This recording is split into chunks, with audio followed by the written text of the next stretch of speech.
Welcome to Sky Team's People First with Morag Barrett. Welcome to this week's People First episode, and I am excited because I have not just one, but two amazing guests for you to listen and learn from. I am excited to welcome Nathalie Sabourin and Ron Cheshire, who are 50%, half of the authors of this amazing book, Co-Development, Action Learning for Businesses, which we will be discussing in the main body of our conversation. I will ensure that you can find out more about both Nathalie and Ron in the show notes below, but welcome firstly to People First. Well, welcome. Well, thanks very much for inviting us, Morag. We're looking forward to it. Thank you so much, Morag. Fun. It's going to be a fun conversation. Well, Nathalie, I'm going to start with you. And as you both know, I open every episode with the same nosy question of when you were a child and you were thinking about all the adulting you were going to get to do. When you were a child, what was it that you wanted to be when you grew up? And essentially, what brought you to what you do today? It's such a wonderful question, and thank you to have this chance to go back in time. It's the capsule, And you know what, Morag? When I was young, all I wanted to do was to travel the world. And my big dream was actually to work in Japan. And I actually achieved that because when I finished university, I studied in finance. Not too sure I wanted to work in the field after studying in it 3 years. But I went and I had this amazing opportunity to work in Japan, in Tokyo, and met amazing people that are still my friends today. And I traveled throughout Southeast Asia. I backpacked. And now I have an opportunity with this book it's like full circle. We're going to go back and travel the world with our book. Yeah. So I am curious, before I go to Ron and ask that same question, though, from Montreal, Canada, for those who don't know, but of course, everybody knew that. Why Japan? Why Japan? I was fascinated by, I had this opportunity when I was young to live in Europe, and Asia was always a place in the world that was really of interest. But Japan seemed like so different, so unique, such a culture to discover something completely new. And also start my first, I had been doing various work terms and just have an opportunity internationally to work in a different environment. Yeah. Well, I look forward to sharing some more of that global experience that you've had with the coaching and the work that you do in leadership development. Yeah. So Ron, over to you then. When you were a wee lad, what was it that you wanted to be when you grew up, and what's that story? Well, I really, honestly, I didn't really have a fixed idea of what I wanted to become, but early, I would say in early teens, 12, 13, 14, I had the opportunity, or I was invited to teach skating, learn to skate programs and hockey. Of course, that's a popular sport here in Canada. And I went on actually to become certified as a national certified coach at the age of 16, a friend of mine. And a funny story to that is that after spending 6 months in a classroom with adults, we were two high schoolers. They decided that after we passed the exam that no longer, the minimum age to be a certified coach was 18. So I have that always to remember, to come back to, is that I was a national certified coach before anybody else reached the age of 18. Me and my friend. That is just a powerful memory and experience to have. I think about all of the youngest to summit Everest, youngest to pilot a plane, and the fact that it can't be repeated at this current stage. That's awesome. But it also started your journey then to executive coaching. So what moved you from sports coaching to executive and leadership team coaching in a corporate environment? That came many years later, many years later, after a career in portfolio management, where I led teams. And that's where, 2010, when we were living abroad, we were living in the UK and came back to Canada. I co-created a mentor program for the CFA in Montreal.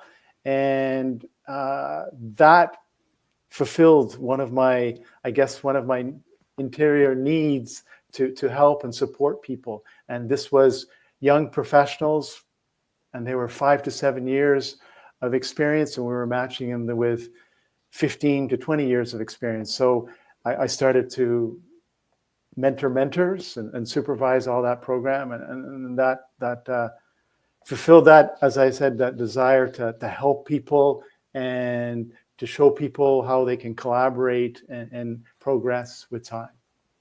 Okay. Well, I'm excited to dive in and share our collective experiences. And as a reminder to all, we're here to talk about co-development, action learning for business. And it was timely when I discovered your book, because although I've been coaching leaders and teams for 20, 30 years, oh my goodness, that's such a big number. Earlier this year, I chose to go and continue some new studying to bring fresh perspectives. And your book was one of those that caught my eye. And then we got to having a conversation about it. And what's exciting about this is that the CAL method that you outline, you've been using for a long time in French-speaking world, but this is the first time you've written about it in English. So tell me a little bit about that genesis. Well, it's been a dream, Morag. I discovered CAL in 2011 when I was doing a lot of leadership development. And I was just like, wow. The first time I experienced it was in a very large insurance company. And it was in a leadership development program. And there was various training modules. And we initiated these leaders to CAL. And I just saw the magic and of them co-creating solutions, building bridges, talking among themselves differently. And they all told me, Morag, Nathalie, we really like these training, but what we love is co-development action learning. It brought us so much further. And leaders from this organization that was international were coming together. They were really, as I mentioned, bringing their projects and their goals, and they were growing by learning from each other. And we saw the connectedness that we would not see in traditional training. So I said to myself, I have to dig deeper. And I started to implement this, and there was no practical guide. So in 2017, I wrote the practical guide on CAL, which was the complementary to the first book that existed from Adrien Payette and Claude Champagne. But the real vision was to bring CAL to the world. So I really wanted to create the first English book, because CAL has been implemented in various countries. Now it's in various countries around the world, but it's for sure in this genesis, it was mostly in Francophone countries around the world. Yeah. So just to be clear, CAL, C-A-L, yes. The benevolent good cousin to HAL, the evil computer. But Yeah. CAL stands for Co-Development Action Learning, That's C-A-L. That's right. So let's start with the end in mind. I know you've got a lot of research and case studies, and you talk about those in the book too, that demonstrate the impact of CAL. Why would somebody listening to this podcast, why should they be interested in learning more and potentially bringing CAL to their world or their team? I would say that it is it's one tool that they can add to their toolbox to help people learn from each other. I think that's a really key component, is the learning aspect of it. We see it implemented in team development. We see it implemented in leadership development programs for leaders, and we also see it in communities of practice. And in those three, learning is a key element. And of course, it's you're also other skills that we can talk about a bit later, but the active listening, powerful questioning, coaching skills that people use to get there. That I don't know, Nathalie, would you add something to that? Yeah, I think it's in today's world, there's so much more need for innovation, Morag. The status quo is not working. So we need to find new ways for leaders to lead. We need to find ways as well for people to work together better. Every day that I go in an organization right now, Morag, people are asking me, we need to transform the way that we're working. It's just not work. The status quo, as I mentioned, is not working. We need to innovate. And also, what was working before is not guarantee of what's going to be working in the future. And learning, we need to constantly learn and relearn and unlearn. And how are you going to do it in the flow of work? So co-development action learning is an efficient methodology that really allows for this co-creation, bringing different perspectives, opening to new possibilities, because we need to accelerate transformation, but we needed to do it positively. Yeah, and what I liked about that, you talk about co-development and collaboration. It's done with others, but it's also, the book provides a very pragmatic outline for implementation. It allows us to do it as part of our everyday work, not just I've got Wednesday afternoon, I'm going to go and co-develop, do my CAL. No, you can build it into every single conversation and process to help you, to your point, innovate quicker. Yeah, so absolutely. Ron touched on a couple of the behaviors, the listening and the questioning, but I know there are 5 components. Nathalie, what are the 5 components that people will discover whether they're working with you or reading the book? Well, when you're looking at co-development action learning, really very, very simply, it's small groups. It's small groups, 5 or 8 people that are going to be coming together. And what's very unique, it's that it's one person of this group and we're all coming in a learning mindset. And we all have this goal where we want to move forward, and we're faced with significant challenges and dilemmas. And we value also collective intelligence, that we know that people from different perspectives will actually bring us some creative solutions, So how we organize ourselves is one person will bring a project or a goal. So if it's a group of leaders, it can be around how can I lead my team more positively in this world? If it's entrepreneurs, it can be related to a challenge that they have related to their business or marketing. And the rest of the group will take on the role of consultant coaches and help the client coachee, and it's facilitated. It can be facilitated by an external facilitator or internally, and we have this methodology that creates the psychological safety, because Morag, that's always what people are asking us. Whoa, okay, it requires humility, for someone to actually bring a dilemma to the group, but the methodology creates a psychological safety, and it has principles of mutual goodwill and confidentiality and mutual respect and openness. So we need more of that to dialogue instead of debate, and listening to each other's perspective before arriving to provide solutions to others. Yeah. So for those who are listening, they may be familiar with some similar experiences like goldfish environments, the spotlight round, where you literally are sitting there amongst your peers, you're saying, this is what I'm challenged with. And then there is a guided process that Cal leads them through that gets you different perspectives, helps to surface your own thinking about it, but ultimately finishes with so what are you going to do next? But within that, Ron, you've got a fairly structured 7-step process then that helps to surface the issues and help uncover new learnings.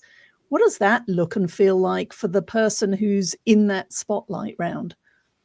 Well, it starts with actually we call it step 0. So it starts with the facilitator and the person that's playing the role of client coachee going through the topic and some questions and to flush out, because as Nathalie pointed out, it's 5 to 8 people, small groups, and it's over a period of 90 to 120 minutes. So we want to be efficient and effective. So usually a client is going to present their topic in step 1 for about 10 minutes. And even prior to presenting the topic, everybody sets a learning intention. The facilitator, the client coachees, the consultant coachees, everybody sets a learning intention. And then we move to, after the client coachee has presented the topic, we move to step 2, where there's a round of clarifying questions by the consultant coachees. And that usually takes 10 to 15 minutes. And then we move to round 3 or step 3. And basically that's divided into 2. One where we're reframing by the consultant coaches and reframing by the client coachee.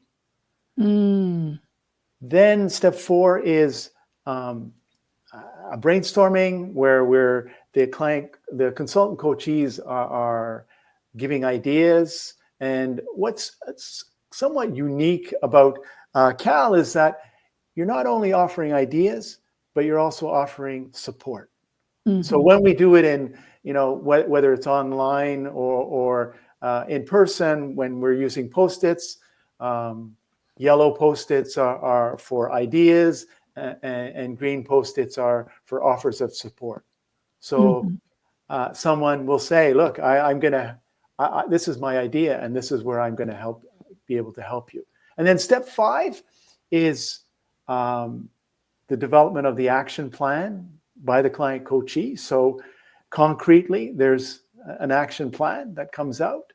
And then step 6 is reflection about whether it's by the team or the group, the individuals, and collectively.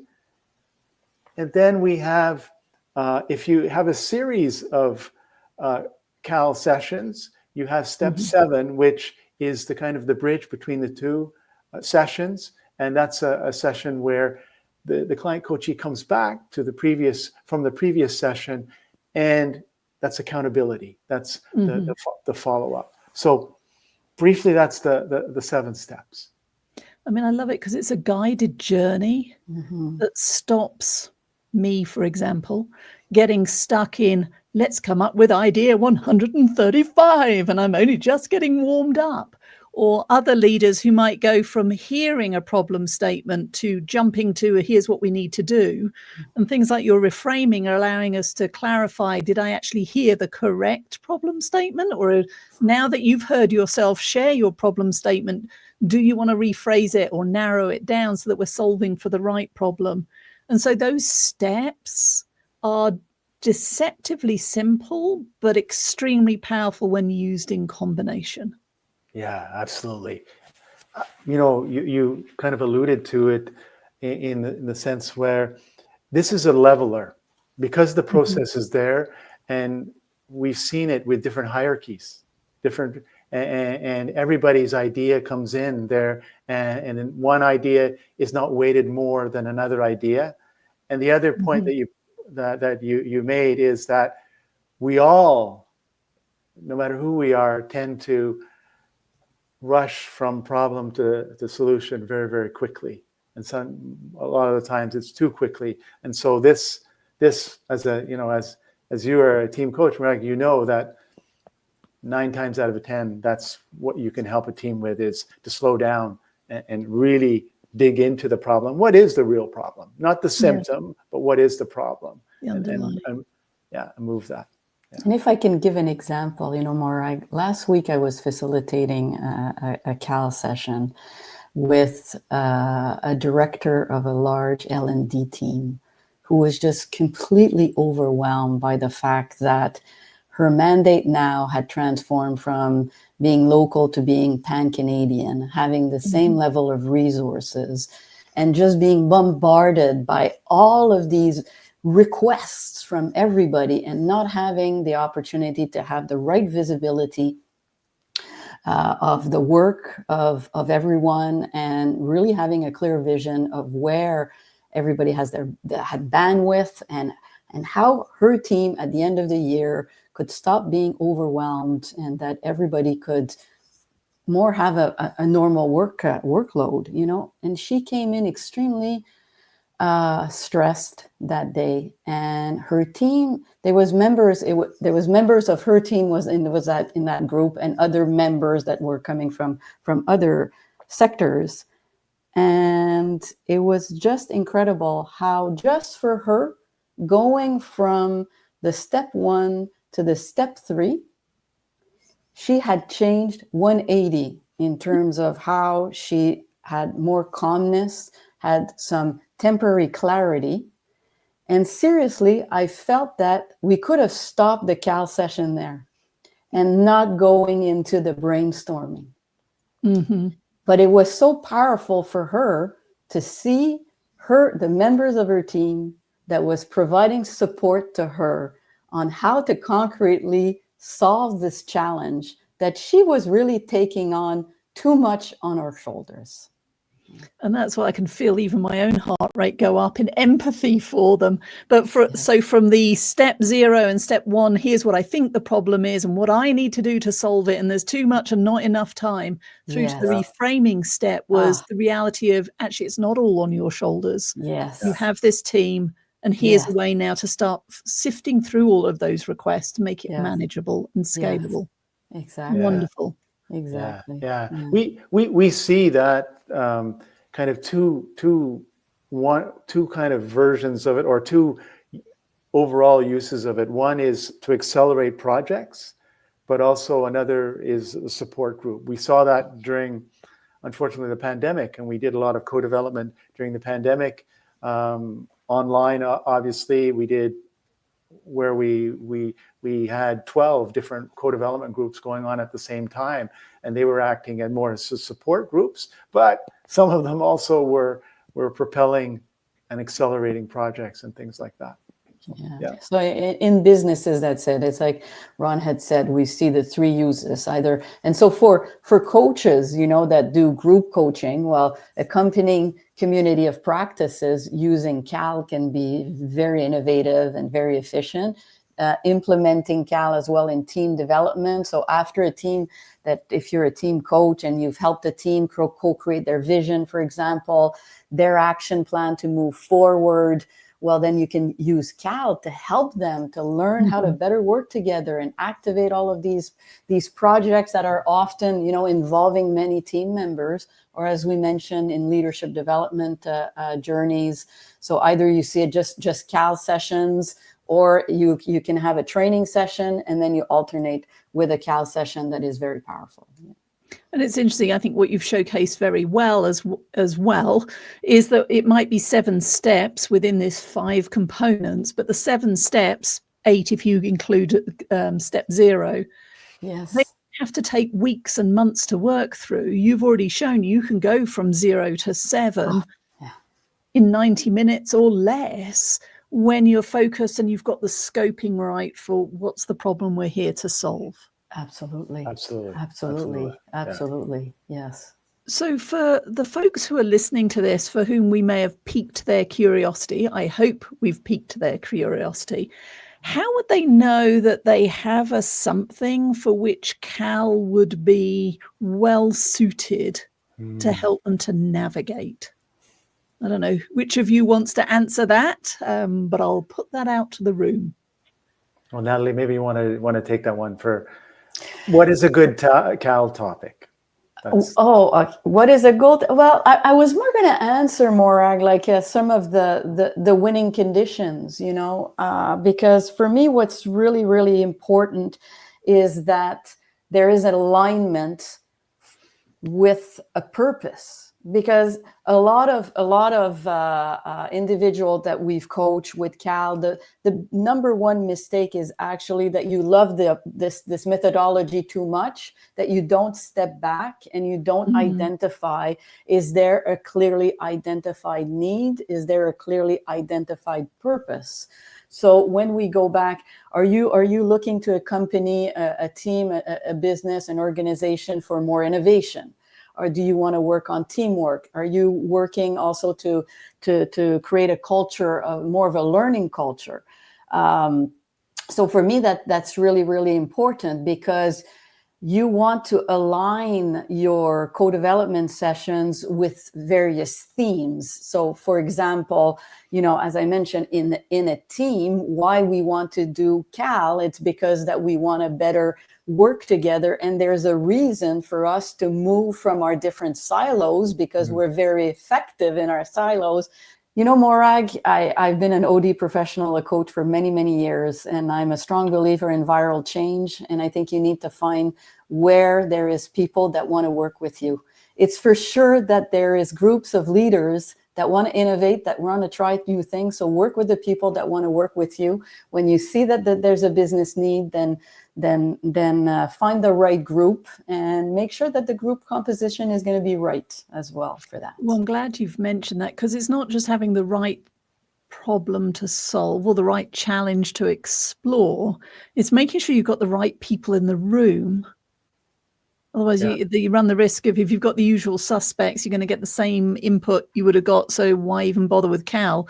So how do you pick the folks to be in that room to take part in the process? Well, you need to have a percentage of people, Morag, that want to experiment something new and that want to grow and learn from each other.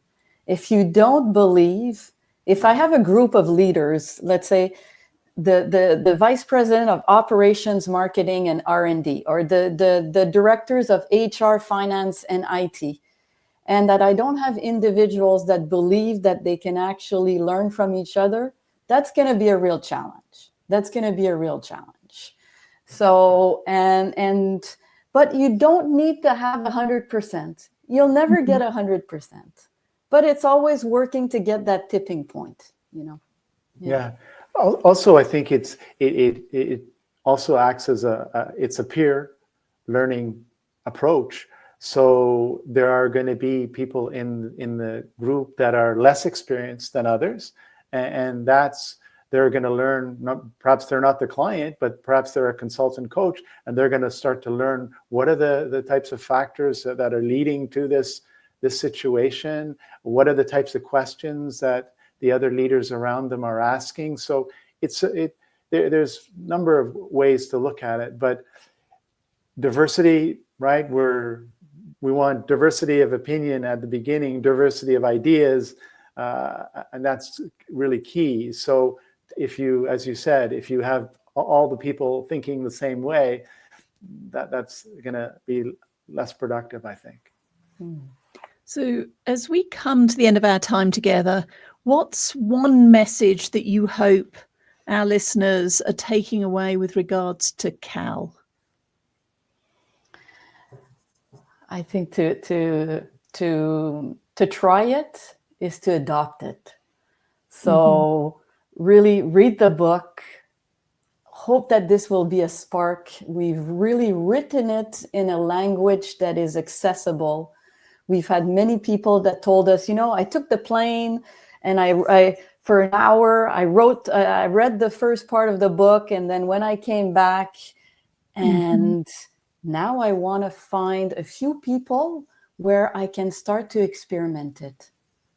So, I hope to be a spark and to dare and try new things. And Ron, from you, what's one thing you hope people take away from this conversation, and perhaps where else can they go to learn more about you and the work that the two of you are doing? Yeah, well, our goal here, our objective here, is to share this approach because we've seen it historically and we have the research to back it up, that it has a tremendous impact. And in today's complex world, we need the power of collective intelligence. And we also, when the growth or the rate of change is far greater than the rate of learning, we got to try something different. So this is something different that you can add. And as we've mentioned, it's not the only tool in your toolbox, but it's something to try, because it is very, very effective and very, very powerful. And so if you want to learn more about it, the book website is co-developmentactionlearning.com. And on that website, we have a small little video walking you through the steps that you can use. We also have all kinds of other things there that you can see, and you can purchase the book.